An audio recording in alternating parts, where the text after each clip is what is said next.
Assalamualaikum warahmatullahi wabarakatuh. Selamat pagi. Saya Iman Wirja. Pagi ini akan meneruskan kuliah minggu lalu, kuliah pokok bahasan kedua yang berjudul Lembaga, Organisasi, dan Organisasi Kompleks atau Birokrasi Era Digital. Pokok bahasan ini terbilang panjang, sehingga harus diberikan dalam 2 kali pertemuan. Pak Lala kemarin atau minggu lalu sudah memberikan kuliah di bagian pertama. Kita akan lanjutkan hari ini pada kuliah di bagian kedua.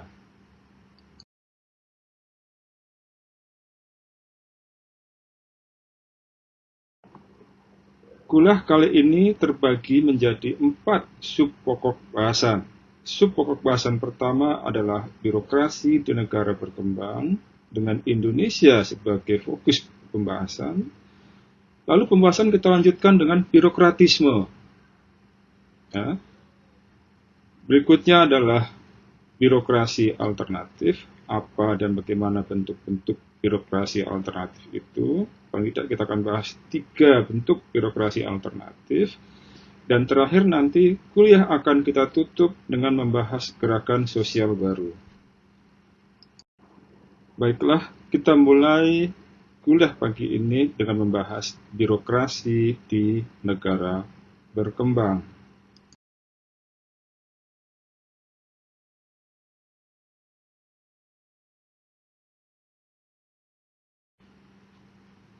Menjadi birokrasi tentunya tidak terjadi begitu saja, tetapi dia berkembang seiring dengan perkembangan masyarakat dari masyarakat tradisional menuju masyarakat industri modern. Menurut Schoro, seorang sosiolog bangsa Belanda, beliau ini meninggal tahun 2018 kalau saya tidak salah. Ya. Sekurangnya ada 3 hal yang menyebabkan tumbuhnya birokrasi. Yang pertama adalah diferensiasi di dalam masyarakat. Yang kedua adalah pembesaran skala kegiatan. Dan yang ketiga adalah terjadinya integrasi birokrasi. Kita mulai yang pertama, yaitu diferensiasi masyarakat.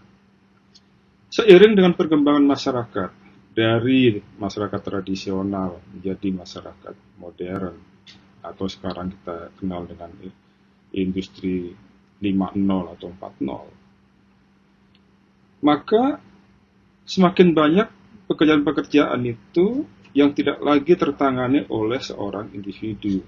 Kalau zaman dulu, zaman berburu dan meramu, barangkali kita berburu sendiri, meramu sendiri, makan sendiri, membuat alat sendiri. Maka pada masyarakat yang modern, kita tidak lagi memiliki seluruh keahlian itu. Masing-masing memiliki keahlian sendiri-sendiri dan bekerja sesuai dengan keahliannya.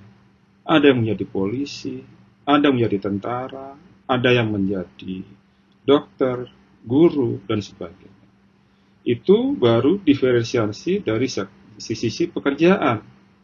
Belum lagi kita bicara diferensiasi dari sisi etnis, mungkin diferensiasi dari sisi jenis kelamin, dan sebagainya.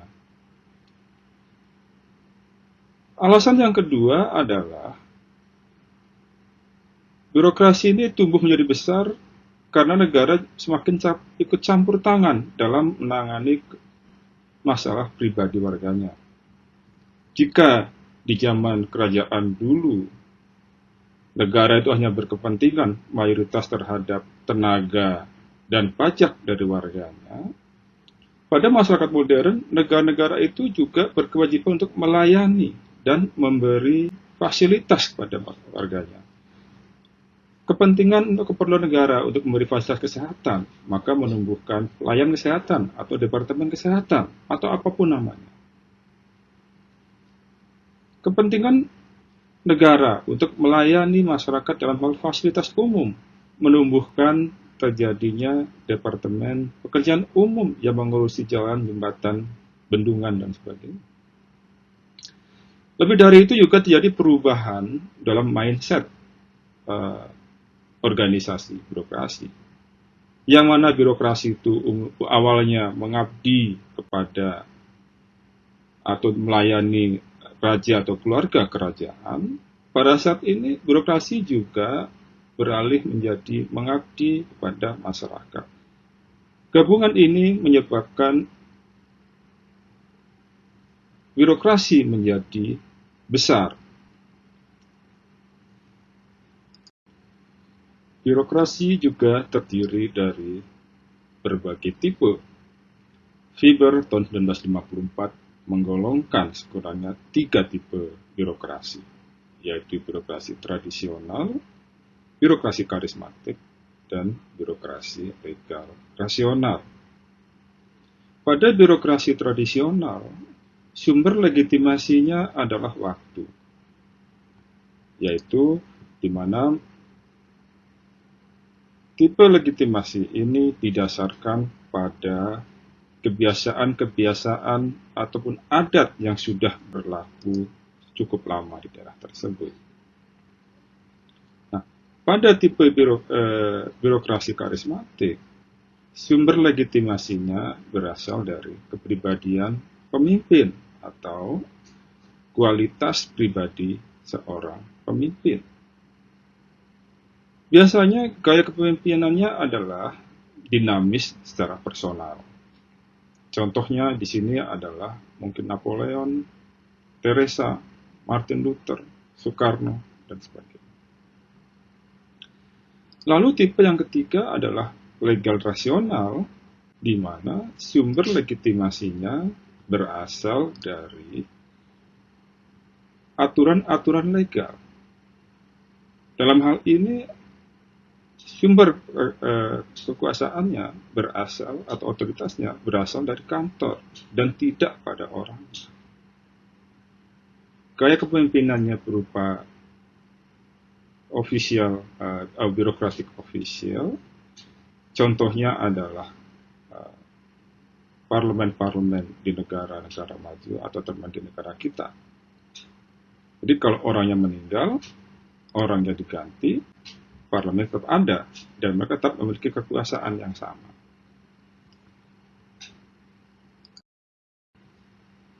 Kita bahas lebih jauh tentang birokrasi karismatik dan birokrasi legal rasional. Pada tipe birokrasi karismatik, legitimasi itu didapat dari otoritas karismatik. Karena hal ini diturunkan atau diambil dari kualitas personal seorang pemimpin. Barangkali penampilan, sikap, atau gaya pemimpin karismatik bisa menjadi luar biasa dan sanggup menginspirasi pengikutnya untuk memberikan pengorbanan yang tidak biasa. Dia memiliki daya tahan yang cukup tinggi, terkadang di tengah tekanan atau persekusi. Pemimpin karismatis umumnya muncul di masa-masa kritis dan menawarkan inovasi atau solusi yang radikal. Terkadang mereka bahkan memiliki visi menjadi pemimpin dunia baru. Hitler contohnya, dia memegang kekuasaan pada saat depresi ekonomi di Jerman. Nah, pada umumnya pemimpin karismatik ini cenderung memegang kekuasaan untuk waktu yang singkat. Dan menurut Weber, mereka bisa menjadi pemimpin yang tiranis dan juga heroik. Berbagai pemimpin laki-laki seperti Hitler, Napoleon, Cesar Chavez, Malcolm X, semua bisa dikategorikan sebagai pemimpin karismatis. Nah, karena hanya sedikit wanita yang memiliki posisi dinamis kepemimpinan dalam sejarah, maka daftar pemimpin karismatik wanita relatif pendek. Namun banyak yang menganggap bahwa figur seperti Margaret Thatcher, Mother Teresa bisa dianggap sebagai pemimpin karismatik dari kelompok wanita. Yang kedua adalah birokrasi tipe legal rasional. Menurut Weber, Kekuasaan ini dibuat menjadi legitimate melalui undang-undang, aturan tertulis, atau peraturan. Pada tipe otoritas ini, kekuasaan ada pada rasional, sistem, atau ideologi dan tidak melekat pada orang yang mengimplementasikan doktrin tertentu. Sebuah negara yang mengikuti konstitusi akan menerapkan jenis birokrasi ini. Pada skala yang kecil, barangkali Anda akan merasakan pengaruh legal rasional ini di tempat Anda bekerja atau di kampus. Anda pada saat ingin mendaftar menjadi mahasiswa IPB, Anda mengikuti prosedur-prosedur tertentu. Atau pada saat Anda ingin ujian, maka ada SOP yang harus Anda ikuti. Anda mau tidak mau harus ikut SOP itu. Ya. Jadi itu adalah garis besar dua tipologi karismatik dan legal rasional.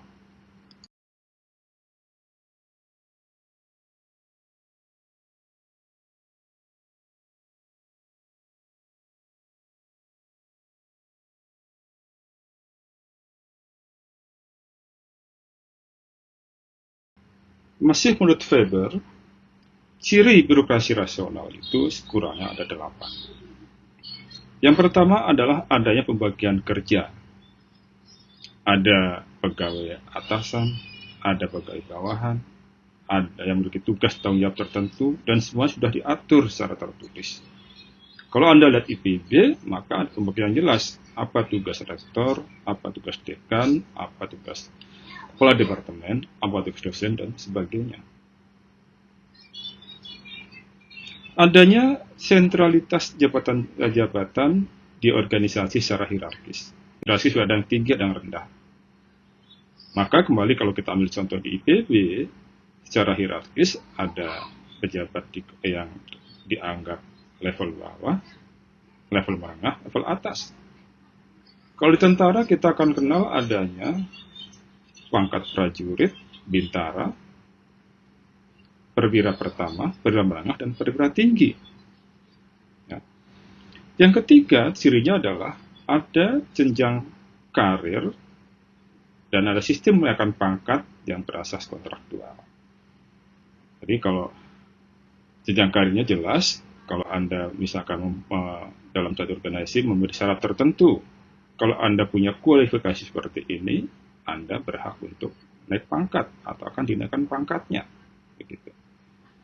Nah, pengangkatan jabatan itu didasarkan pada keahlian atau kemahiran dari orangnya atau personal atau karyawannya. Itu ciri yang keempat. Ciri yang kelima, gaji berdasarkan peraturan yang ditetapkan. Jelas, kalau Anda adalah seorang PNS, Anda akan tahu bahwa gaji golongan 1, golongan 2, golongan 3, dan golongan 4 berbeda-beda. Ada aturannya. Ada dasar-dasar. Kemudian ada pemisahan yang tegas antara jabatan dengan kepentingan pribadi. Sebagai pejabat, Anda berhak menyuruh karyawan Anda, tapi Anda tidak berhak untuk menyuruh karyawan Anda untuk membantu mengurus urusan pribadi Anda. Ya. Jabatan adalah peranan kerja penuh, Anda akan full time bekerja di situ. Pada saat seorang diangkat menjadi rektor, maka pekerjaan utamanya menjadi rektor, bukan menjadi yang lain. Pada saat dia menjadi bupati, maka pekerjaan utamanya adalah bupati. Nah, tugas-tugas tersebut kemudian diatur berdasarkan perangkat peraturan yang konsisten dan padang bulu. Itu adalah ciri yang ke-8. Jadi, ada peraturan tertentu, ada punya tugas, Anda akan ikut peraturan tersebut. Siapapun orangnya, pada saat dia memiliki jabatan tertentu, tugasnya adalah seperti itu. Tidak peduli Anda latar belakangnya apa. Birokrasi di negara kita sebenarnya sedikit banyak sudah mengacu kepada birokrasi fiskal rasional dengan 8 ciri menurut Faber. Oleh karena itu kita juga memiliki harapan bahwa birokrasi yang sekarang berjalan ini berperan untuk menguatkan negara kita. Bagaimana supaya negara itu kuat?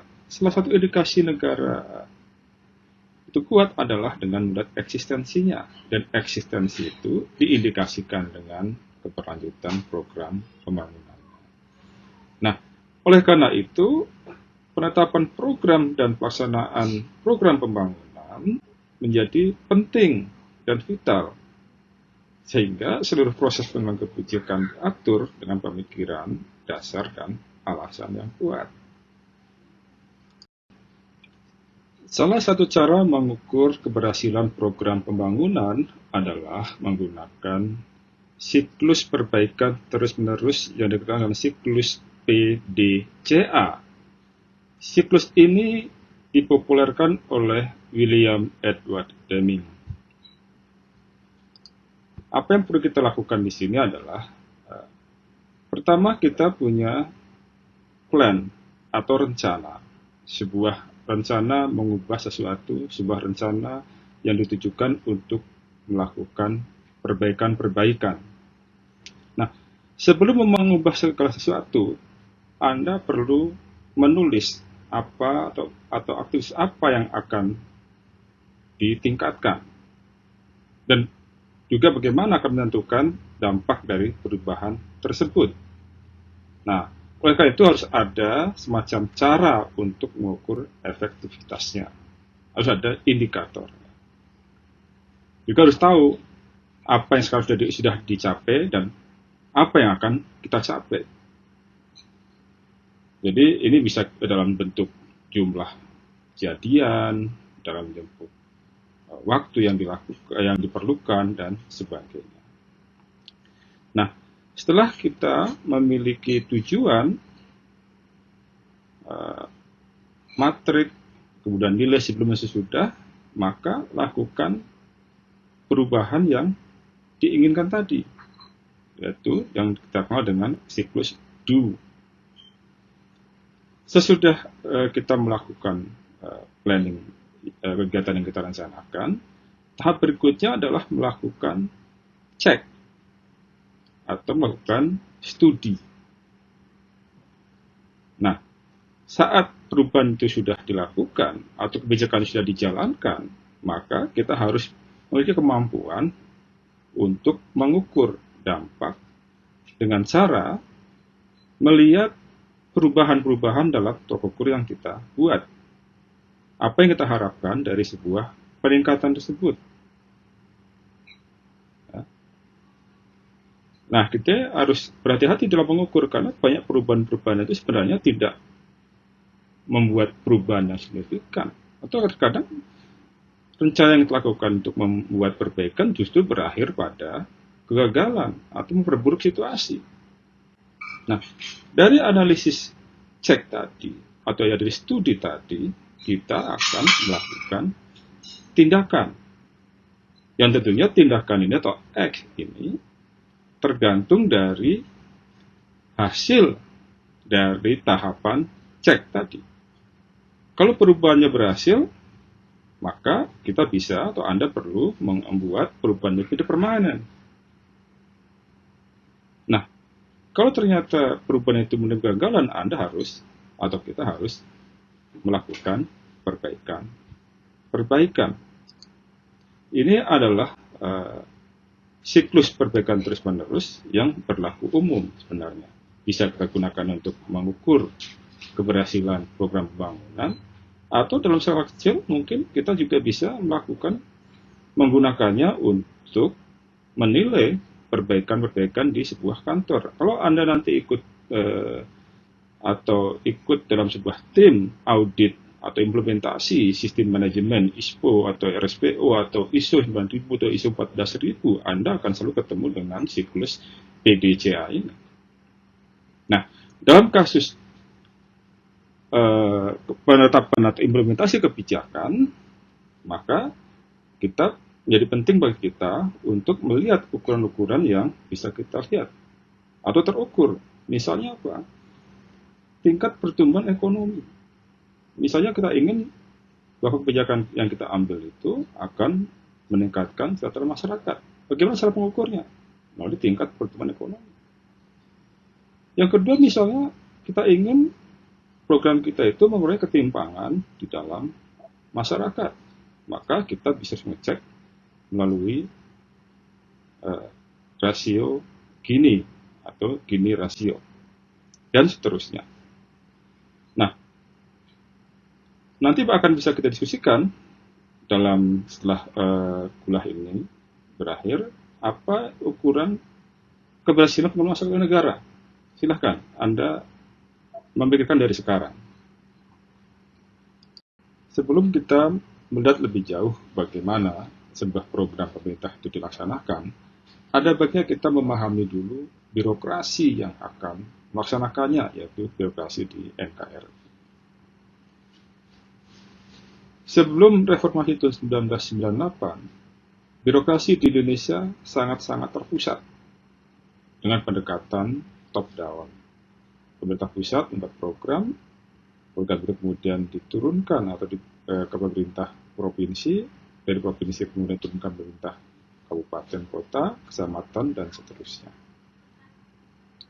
Pada pendekatan seperti ini, aspirasi dari bawah, aspirasi dari desa cenderung terabaikan, sehingga banyak program-program yang salah sasaran. Nah, pasca reformasi tahun 1998, pendekatan ini diubah menjadi pendekatan yang bottom up. Pemerintah desa atau pemerintah daerah diberikan kewenangan untuk membuat program dan mengeksekusinya sendiri. Dan ini diformalkan melalui Undang-Undang Nomor 23 tahun 2014, dan untuk pemerintah desa adalah Undang-Undang Nomor 6 tahun 2014. Dengan demikian, kita secara garis besar kita bisa membagi secara garis besar pemerintah di Indonesia itu menjadi pemerintah pusat di Jakarta, kemudian pemerintah daerah yang meliputi pemerintah provinsi, kabupaten, dan kecamatan, dan pemerintah desa.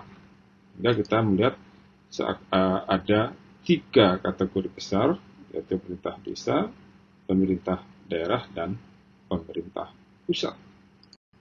Dengan diberlakukannya Undang-Undang Nomor 6 tahun 2014 tentang desa dan Undang-Undang Nomor 23 tahun 2014 tentang pemerintah daerah, hubungan antara pusat dengan daerah dan desa yang semula sangat sentralistik dan top-down berubah menjadi hubungan yang lebih bottom-up.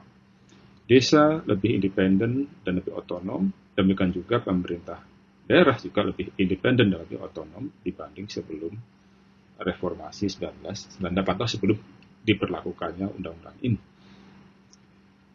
Dalam hal ini bisa kita cermati bahwa implementasi Undang-Undang Nomor 6 tahun 2014 memungkinkan desa untuk membangun. Ada dana yang dialokasikan untuk desa. Nah, dana desa ini bisa digunakan untuk pelayanan sosial atau bisa juga digunakan untuk usaha-usaha ekonomi masyarakat desa. Di sisi yang lain, implementasi Undang-Undang Nomor 23 tahun 2014 memungkinkan pemerintah daerah membangun desa melalui kawasan atau klaster desa. Tentunya klaster ini bisa bermacam-macam kriterianya, tapi yang umum adalah menggunakan satu kawasan desa. Pembangunan umumnya digunakan untuk membangun kawasan. Yang utama adalah membangun infrastruktur antar desa atau infrastruktur desa. Namun juga digunakan untuk membangun usaha ekonomi masyarakat desa. Nah, di sini pemerintah pusat memiliki kewenangan untuk melakukan pengecekan. Ayo kita kembali ke siklus PDCA di atas. Siklus sekarang adalah ada di pengecekan. Apakah efektif atau tidak efektif, dan kemudian akan mendorong dilakukannya perubahan kalau itu tidak efektif, atau mendorong dipermanenkannya kebijakan desa atau daerah jika itu membawa kebaikan ke masyarakat.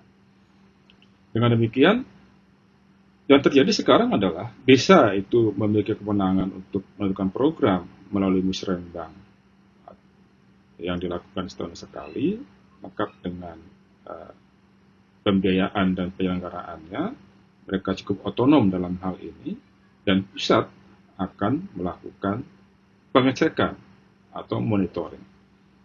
Demikianlah yang sekarang terjadi, sehingga hubungan antara desa, pusat, dan daerah relatif berbeda dengan hubungan sebelum reformasi 98 yang relatif terpusat atau menggunakan pendekatan yang bottom up. Meskipun birokrasi itu adalah bentuk paling ideal dari sebuah organisasi kompleks, namun demikian bukan berarti bahwa birokrasi itu bebas dari persoalan. Persoalan umum adalah bahwa anggota birokrasi bertindak berbeda dengan maksud birokrasi yang sebenarnya. Ini dikenal dengan istilah birokratisme. Masih menjadi buruk karena kadang-kadang birokratisme ini bercampur dengan korupsi dan nepotisme. Dan tiga hal ini sering menjadi ciri umum dari birokrasi di negara-negara berkembang. Dan dalam hal ini, Indonesia tidak terkecuali. Baiklah, kita bahas satu persatu masalah-masalah yang mungkin muncul dalam birokrasi. Yang pertama adalah birokratisme. Ini terjadi bila birokrasi tidak dilaksanakan secara fungsional. Sampai-sampai ada jargon yang cukup terkenal saat itu. Kalau bisa dipersulit, mengapa harus dipermudah? Tadi saya sudah mengatakan pencairan BLT. Hal yang lain misalnya adalah pengurusan SIM misalkan, surat izin mengemudi. Prosedurnya ada, cara-caranya ada, tapi di tengah raya Anda akan sangat sulit mendapatkan SIM kalau Anda tidak menghubungi atau tidak berhubungan dengan orang dalam. Nah, setelah Anda menyerahkan sejumlah uang, baru urusan Anda menjadi lebih mudah. Zaman dulu ini sangat umum terjadi. Kalau misalnya kita meminta data BPS atau di daerah, akan sangat sulit mendapat datanya, tapi akan jadi mudah kalau kita menyerahkan sejumlah imbalan. Masalah yang kedua dari birokrasi adalah nepotisme. Ini praktek di dalam berbagai pemerintah yang mengangkat pegawai dari keluarga dekatnya. Baik itu untuk menunjukkan nama keluarga, karena menjadi PNS itu di banyak tempat masih menjadi dambaan, atau untuk menambah penghasilan. Makanya dalam beberapa kasus kita tidak perlu heran kalau kemudian kita ketemu di sebuah kantor yang menjadi pesuruh adalah saudara yang jauh, kepala bironya adalah saudaranya X, dan seterusnya. Jadi seolah-olah kantor itu menjadi sebuah perusahaan keluarga. Ini sangat umum terjadi di zaman dulu. Dan yang kadang-kadang menyedihkan adalah bahwa praktek-praktek pengangkatan honorer di tengah raya juga menjadi ajang untuk praktek nepotisme.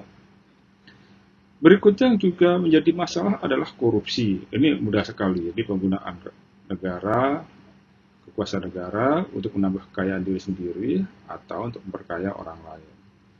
Misalnya saja Anda atau pegawai itu diperintahkan pergi berkunjung keluar daerah. Anggarannya adalah menggunakan pesawat. Ternyata dia menggunakan bis dan kelebihannya dia ambil. Atau misalkan sebenarnya harga tiketnya itu hanya 600.000, tapi minta dikwitansi dibuat 1 juta dan selisihnya masuk ke kantong pribadi. Dan masih banyak lagi contoh-contoh korupsi. Dan ini menyedihkan karena birokratisme, nepotisme masih mewarnai sebagian besar birokrasi yang ada di Indonesia. Nah, kolusi umumnya terjadi pada level yang agak tinggi antara pejabat pemerintah dengan oknum lain dengan cara melanggar aturan atau hukum yang berlaku demi mendapatkan keuntungan yang besar. Dan potretnya masih sangat menyedihkan. Berdasarkan penelitian dari Pak Haryanti Kartodiharjo tahun 2018 yang menggunakan data tahun 2016 dan 2017. Jadi Pak Haryanti ini mewawancarai 286 informan di tahun 2016 dan 150 informan di tahun 2017. Informan inilah calon kepala daerah, entah dia bupati, calon wali kota, atau calon gubernur. Dan hasilnya masih sangat menyedihkan. Misalnya saja, pertanyaan pertama, apakah saudara menerima dana dari donatur? Nah, pada tahun 2016, 70% mengaku menerima dana donatur. Sementara pada 2017, jumlahnya meningkat. Presentasinya meningkat menjadi 82%. Jumlahnya tidak meningkat, tapi presentasinya meningkat. Kemudian misalkan apakah donatur akan minta jelas jasa agar terpilih? Mayoritas mengatakan iya, dan trennya cenderung meningkat. Jadi kalau kita lihat dari beragam indikator kolusi, misalnya menjaga permintaan, menjamin perlindungan bisnis, kemudian tender, kemudian izin, kemudian jabatan, ikut menggunakan regulasi, persentase jawaban ya dari informan itu cenderung meningkat dari tahun 2016 ke 2017. Ini adalah sebuah contoh yang sangat tidak mengenakan buat kita, terutama kalau kita ingin negara Indonesia menjadi sebuah negara yang maju. Pada bab berikut, kita akan melihat bagaimana atau apa yang bisa kita lakukan untuk mencegah birokratisme, khususnya bagaimana kita bisa mencegah praktek-praktek korupsi yang selama ini ada di pemerintahan. Meskipun dipahami bahwa birokrasi adalah bentuk ideal organisasi kompleks, namun demikian hal ini terkadang tidak mampu mencegah terjadinya korupsi. Oleh karena itu kita melihat adanya perubahan paradigma. Dalam hal yang sering berlangsung adalah dari paradigma strukturalis menjadi paradigma post-strukturalis. Paradigma strukturalis menekankan efektivitas birokrasi dan menekankan terciptanya pemerintahan bersih atau dikenal dengan clean government. Nah, pada akhir abad ke-20 sudah menjadi agenda global untuk melakukan transformasi. Dengan tujuan akhir adalah penerapan paradigma post-strukturalis yang menekankan pada tata kelola yang baik atau good governance. Di sini menekankan pentingnya mengelola kolaborasi antar kepentingan, yakni akademisi, bisnis, dan pemerintah, yang dikenal dengan istilah triple helix ditambah dengan komunitas. Oleh karena itu, di negara kita sendiri, Indonesia, kita melihat adanya perubahan dari rule-based birokrasi menjadi performance-based birokrasi tahun 2018, dan diharapkan akan terwujud sebuah dynamic government di tahun 2025. Nah, memang dalam bentuk ideal, birokrasi itu impersonal dan rasional dan harus didasarkan pada aturan dan bukan pada ikatan-ikatan persaudaraan, pertemanan, patrimonial, atau otoritas karismatis. Birokrasi yang berorientasi aturan atau rule-based birokrasi memang bukan sistem publik yang bertitik berat pada cara berpikir dan bertindak pada aturan. Akibatnya, dengan sistem ini sulit dihasilkan aparatur sipil yang inovatif dan berdaya saing. Dalam hal ini, sistem tersebut tidak dapat menampung perubahan harapan masyarakat yang sangat cepat, ya, seiring dengan berkembangnya teknologi informasi dan komunikasi. Nah, banyak hal yang terjadi saat ini bukannya terjadi reformasi birokrasi, tetapi Dan meskipun sudah banyak juga agenda-agenda perubahan yang tapi di lapangan yang terwujud adalah birokrasi yang tetap tidak maksimal, sumber daya manusia tidak berkualitas, rantai birokrasi berbelit-belit, dan ujungnya adalah pengorbanan layanan prima pada masyarakat. Hal seperti ini kemudian mendorong diterapkannya performance-based birokrasi, yaitu birokrasi yang berjalan efektif efisien. Nah, di Indonesia saat itu dikenal dengan program reformasi birokrasi atau RB. RB ini fokuskan pada mewujudkan outcomes atau hasil, menerapkan manajemen kinerja yang didukung dengan penerapan sistem berbasis elektronik, dan setiap individu pegawai memiliki kontribusi yang jelas terhadap kinerja organisasi. Sasaran akhir adalah birokrasi yang bersih dan akuntabel, birokrasi yang efektif dan efisien, dan birokrasi yang memiliki pelayan publik berkualitas. Perkembangan berikutnya adalah sistem pemerintahan dinamis atau dynamic government. Dengan sistem ini, pemerintah berusaha memperhalus organisasi atau birokrasi yang memungkinkan birokrasi dapat terus berpacu di tengah perubahan-perubahan yang terus terjadi. Di sini lingkungan dianggap sebagai kawan yang senantiasa dapat menerangkan berbagai keuntungan. Neo dan Chen dalam buku yang berjudul Dynamic Government menegaskan bahwa dynamic government adalah sebuah konsep yang menekankan bagaimana berbagai kebijakan bekerja, institusi dan struktur yang terus disusun agar mampu beradaptasi dengan kondisi ketidakpastian dan perubahan sehingga organisasi dan birokrasi tetap relevan dan efektif untuk mencapai tujuan-tujuan jangka panjang. Bagaimanapun bagusnya birokrasi yang diterapkan, korupsi akan sulit hilang tanpa adanya partisipasi dari warga negara. Nah, partisipasi ini bisa kita lakukan dalam gerakan anti korupsi. Gerakan ini bisa kita mulai dari lingkungan terkecil, yaitu lingkungan keluarga, lalu berlanjut ke masyarakat sekitar, misalnya lingkungan RT RW. Di sini misalnya kita tidak berusaha menyuap perangkat desa untuk mendapatkan kemudahan-kemudahan. Misalnya saja kalau kita memang tidak pantas mendapatkan BLT, maka kita tidak perlu berusaha mendapatkannya. Apalagi sampai menyuap perangkat desa untuk mendapatkannya. Nah, sebagai mahasiswa Anda bisa aktif di dua hal ini, kemudian Anda bisa berlanjut di lingkungan kampus.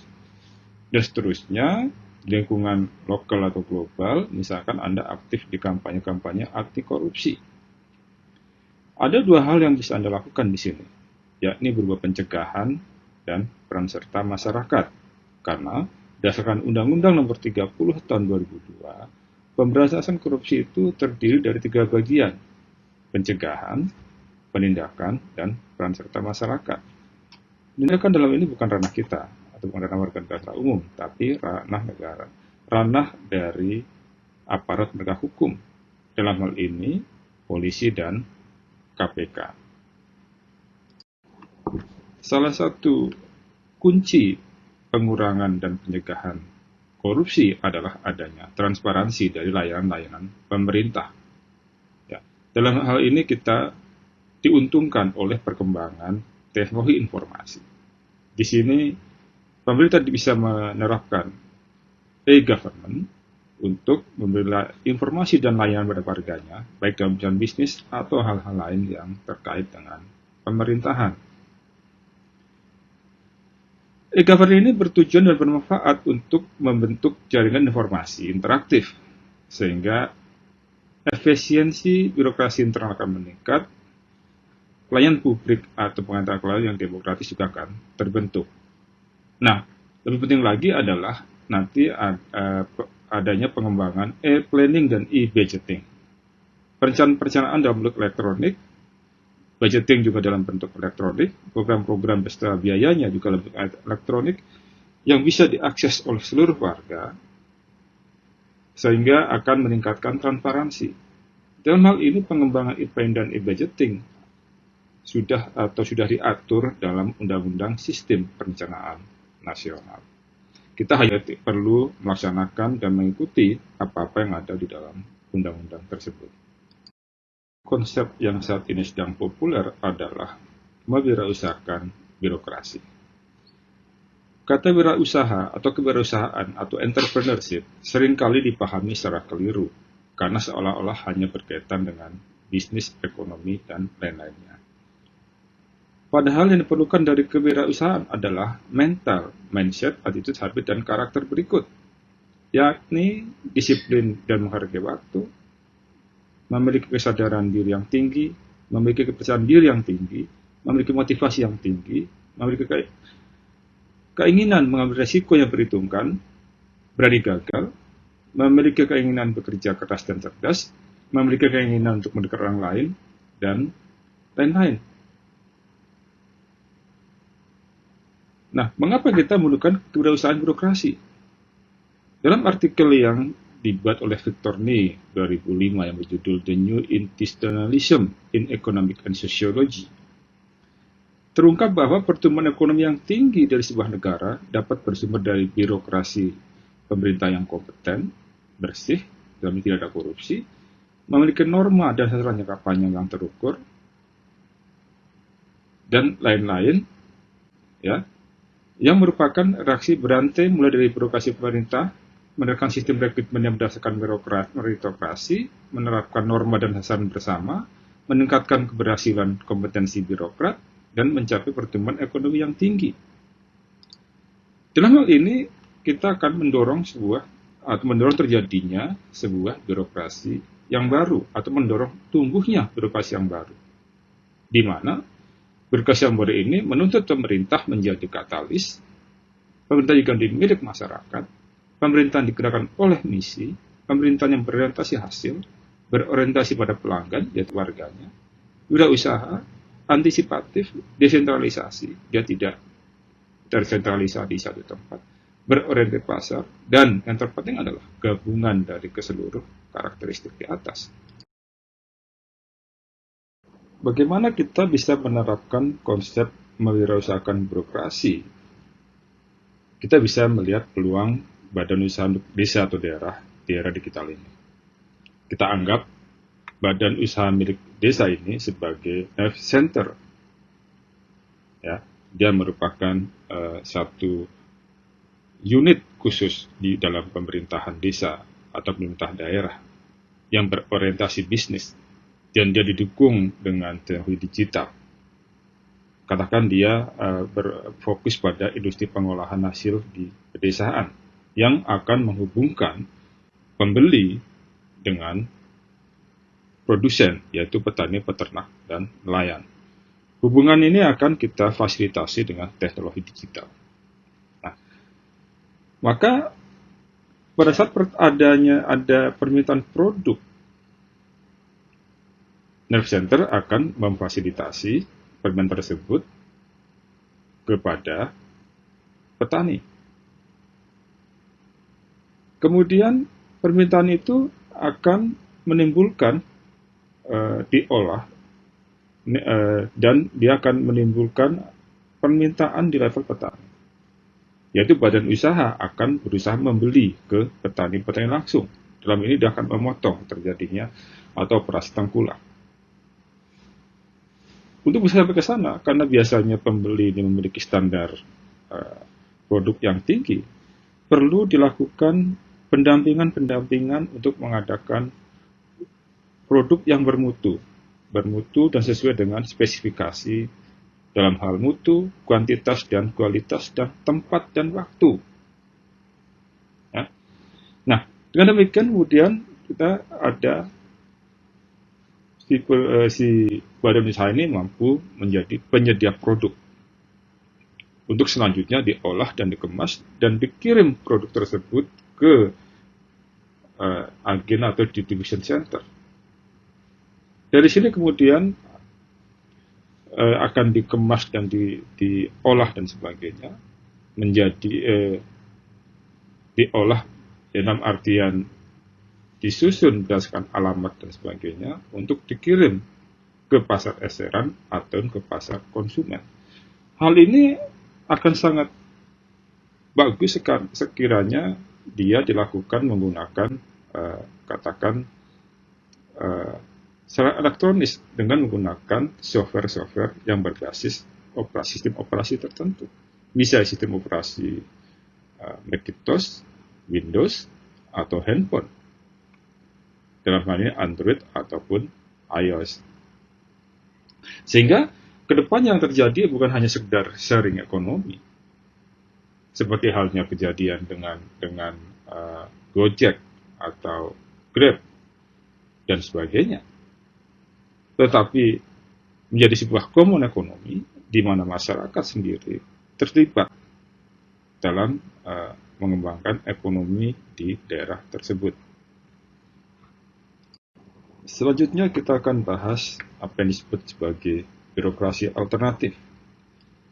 Ada 3 hal yang kita bahas di sini, yaitu collegial association, Japanese corporation, dan jejaring kolaborasi. Bentuk alternatif birokrasi yang pertama adalah collegial association. Ini menurut Bassett et al. Tahun 1991. Intinya adalah bahwa setiap anggota di dalam organisasi itu memiliki kedudukan yang setara dengan basis standar spesialisasi ilmu pengetahuan yang dimiliki. Bentuk berikutnya adalah Japanese Corporation atau Japanese Management. Ini sebuah bentuk organisasi yang unik, yang berbeda dengan ciri birokrasi ataupun organisasi perusahaan-perusahaan di Barat yang umumnya mengacu kepada birokrasi Faber. Kenapa ini berbeda? Hal ini terkait dengan pola kebudayaan Jepang dalam hal bekerja. Nanti kita akan bahas lebih jauh di slide selanjutnya. Terakhir adalah jejaring kolaboratif. Intinya adalah jejaring organisasi yang serupa, memiliki visi dan misi yang sama, dia kemudian saling bersinergi untuk mencapai tujuan yang lebih besar. Kita lanjutkan pembahasan kita dengan melihat lebih jauh apa itu collegial association. Berdasarkan asal katanya, kolegial merupakan bentuk adjektif atau kata sifat yang atau untuk menggambarkan sebuah lingkungan kerja di mana masing-masing kolega memiliki tanggung jawab dan otoritas yang sama. Maka Anda akan tahu kalau Anda bekerja di dalam lingkungan yang bersifat kolegial, manakala Anda tidak merasa diawasi oleh satu sama lain. Manakala Anda merasa tidak ada atasan yang mengawasi Anda. Jadi kalau Anda sedang bermain-main, sedang agak santai, Anda tidak merasa, dan ada orang lain datang, Anda tidak merasa perlu harus menyembunyikan diri Anda. Nah, dalam hal ini, maka masing-masing anggota organisasi duduk pada posisi yang setara. Standar mereka adalah spesialisasi ilmu pengetahuan yang dimiliki. Contohnya adalah lingkungan kerja perguruan tinggi. Masing-masing dosen sebenarnya duduk pada posisi yang setara dengan dosen yang lain. Yang membedakan hanyalah spesialisasi keahlian yang dimiliki oleh masing-masing dosen tersebut. Kita lanjutkan pembahasan dengan melihat apa itu Japanese Corporation. Ini adalah sebentuk organisasi unik yang agak berbeda dengan pengorganisasian perusahaan ala Barat, namun sangat berpengaruh terhadap perkembangan ekonomi dan teknologi yang menentukan arah perkembangan birokrasi di dunia. Untuk memahami manajemen ala Jepang atau Japanese Corporation, kita perlu mempelajari budaya Jepang lebih jauh. Kita perlu melihat sejarahnya. Japanese Corporation ini berakar pada semangat Bushido para samurai. Jadi ini berawal dari budaya-budaya atau etos kerja samurai. Anda tahu samurai itu akan selalu mengabdi kepada satu daimyo atau tuan tanah. Manakala dia lepas dari tuan tanah, dia akan menjadi ronin. Saya sarankan Anda membaca atau menonton film tentang Musashi atau Ronin atau Shogun. Di situ jelas bagaimana hubungan sosial yang di Jepang itu berlaku. Nah, manakala Jepang itu mengalami modernisasi, ya, dan mereka berkembang kemudian menjadi bentuk perusahaan, maka semangat Bushido yang selama telah dipupuk itu dialihkan menjadi semangat bekerja di perusahaan. Misalnya saja, satu samurai dulu itu bekerja dan setia kepada satu daimyo. Maka pada zaman modern, karyawan-karyawan Jepang itu setia pada satu perusahaan. Sangat jarang karyawan di Jepang itu keluar dari perusahaan yang sama. Dia mulai berkarir dari sejak dia lulus kuliah sampai dia pensiun cenderung pada perusahaan yang sama. Ya, dalam hal ini perusahaan itu mengambil alih proses pengembangan diri karyawan-karyawannya. Nah, ciri khas lain adalah perusahaan Jepang ini mementingkan sifat holistik, mementingkan harmoni grup, juga menghormati senioritas.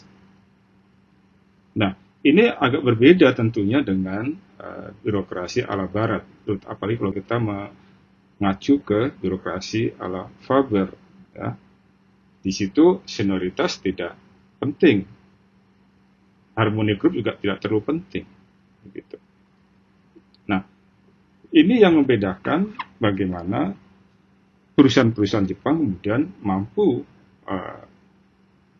atau ini membedakan sifat perusahaan di Jepang atau manajemen perusahaan di Jepang dan yang mampu membuat mereka menguasai teknologi di dunia ini. Bentuk terakhir dari birokrasi alternatif adalah jejaring kolaborasi. Ini pada dasarnya merupakan jejaring antara beberapa organisasi yang memiliki visi dan misi yang sama, yang memperjuangkan kepentingan yang sama. Contohnya adalah jejaring organisasi ORNOP ya, atau NGO. Katakan saja beberapa organisasi ini memiliki kepentingan yang sama dalam memperjuangkan hak-hak kaum miskin. Atau misalkan kumpulan organisasi ini sama-sama bergerak kontra terhadap kelapa sawit. Misalnya saja ada organisasi Sawit Watch, ada organisasi Vote N, dan sebagainya. Mereka sama-sama memiliki tujuan yang sama. Nah, mereka berkolaborasi, berhubungan satu sama lain, sehingga suara mereka menjadi lebih didengar dan kekuatan mereka menjadi lebih besar. Nah, jejaring ini juga dapat terdiri dari pihak yang berbeda.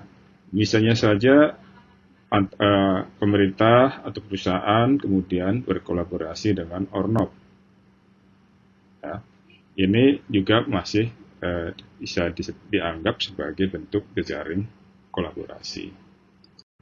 Kita lanjutkan pembahasan dengan melihat gerakan sosial baru. Ini sebenarnya mengulang apa yang sudah disampaikan Pak Alam minggu lalu, sehingga saya tidak akan banyak atau tidak akan membahas terlalu mendalam. Saya hanya sekedar mengulas sekilas dan mengulang apa yang sudah disampaikan Pak Lala minggu lalu. Jadi, gerakan sosial itu bisa didefinisikan sebagai a loosely organized effort by a large group of people to achieve a particular goal. Jadi, secara kasar bisa kita artikan bahwa gerakan sosial itu merupakan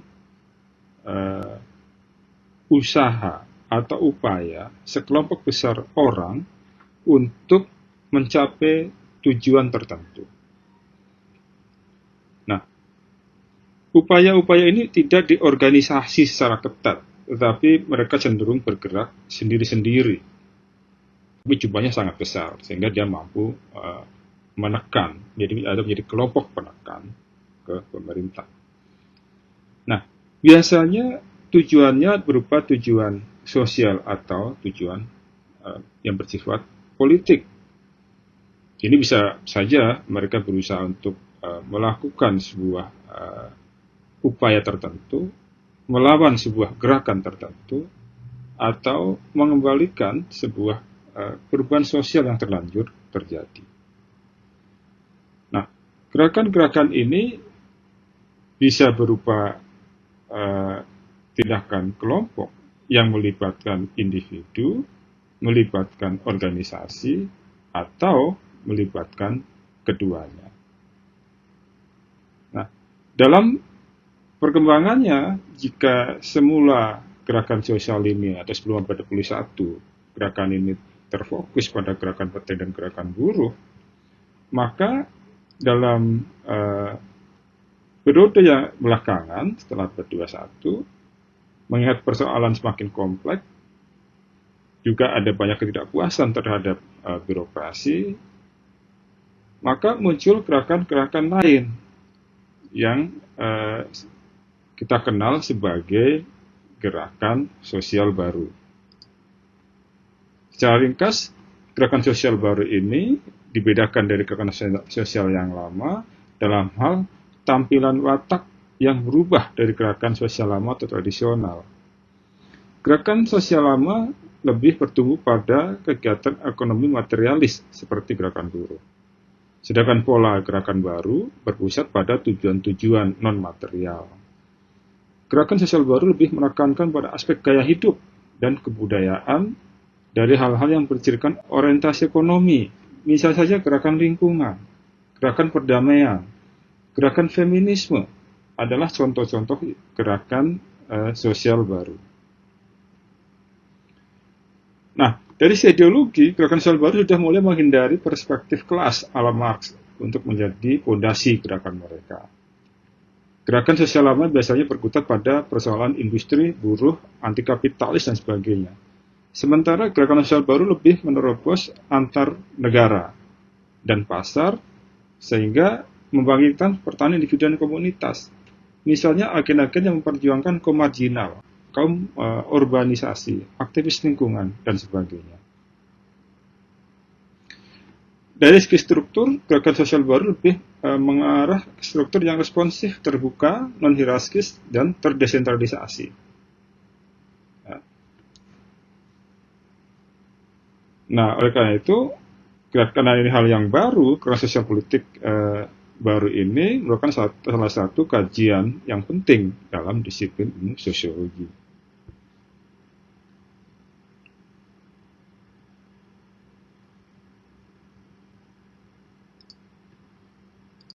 Menurut Stomka 2005, gerakan sosial baru bisa kita kategorikan menjadi 3 jenis. Yang pertama, berdasarkan bidang perubahan yang diinginkan. Ini ada 3 jenis di sini. Gerakan reformasi, mengubah tertentu dari masyarakat, misalnya saja gerakan pro atau anti aborsi, pro atau anti LGBT, gerakan radikal untuk melakukan perubahan mendasar, misalkan gerakan apartheid, kemudian gerakan revolusioner yang berupaya melakukan transformasi struktur secara cepat dan total. Ini kental pada gerakan-gerakan kemerdekaan. Lalu berdasarkan perubahan yang diinginkan, ada gerak progresif, menginginkan bentuk masyarakat yang baru, tapi ada juga gerakan bersifat konservatif, ingin kembali ke bentuk masyarakat yang pernah berhasil di masa lalu. Nah, Hizbut Tahrir boleh dikatakan merupakan gerakan konservatif, karena mereka ingin kembali ke bentuk masyarakat khilafah yang dulu pernah atau dianggap pernah berhasil. Nah, berdasarkan targetnya, maka ada target yang sifat gerakan sosial, yang sifat politik tentang negara atas nama rakyat, gerakan sosial kultural, berubah keyakinan lembaga kehidupan, atau berupa target individual. Ini mengarah ke tindakan suci dan atau sekuler. Berarti berusaha mengubah individu dari mereka dekat agama atau menjadi menjauh dari agama. Kita seperti ini, kalau Anda akan melakukan gerakan komunitas, hindari efek echo chamber. Nah, sebelum sampai ke sana, kita bicara dulu post-truth tesis, baru kita akan masuk ke echo chamber. Post-truth itu mengacu atau menggambarkan keadaan di mana fakta objektif itu kalah pengaruhnya dalam membentuk opini publik dibanding emosi dan kepercayaan personal. Nah, semakin jauh kita terpapar dan semakin intens kita terpapar sebuah informasi tertentu, meskipun informasi itu bohong, dapat berakibat bahwa orang itu akan pada akhirnya akan percaya bahwa informasi itu benar. Ini bukan sebuah fenomena yang baru. Zaman Hitler juga sudah begitu. Bombardir seseorang dengan informasi yang salah, maka pada akhirnya dia percaya bahwa informasi itu benar. Nah, hal ini bisa diperparah dengan adanya echo chamber. Ini sebuah gambaran metaforis yang menggambarkan situasi di mana kepercayaan itu diperkuat dengan komunikasi dan pengulangan-pengulangan di dalam sistem tertutup dan terisolasi dari kelompok lain. Nah, repotnya lagi kita cenderung bergabung pada kelompok-kelompok tertentu yang sesuai dengan minat kita. Pada kasus misalkan kondisi sosial politik sekarang ini, kalau Anda penggemar Jokowi, Anda akan cenderung bergabung pada grup-grup diskusi yang memang pro dengan Jokowi. Kalau Anda cenderung membela misalkan lawan dari Jokowi, Prabowo saat itu, maka Anda akan bergabung dengan kelompok-kelompok diskusi, grup WA, yang memang khusus mempunyai pandangan yang sama.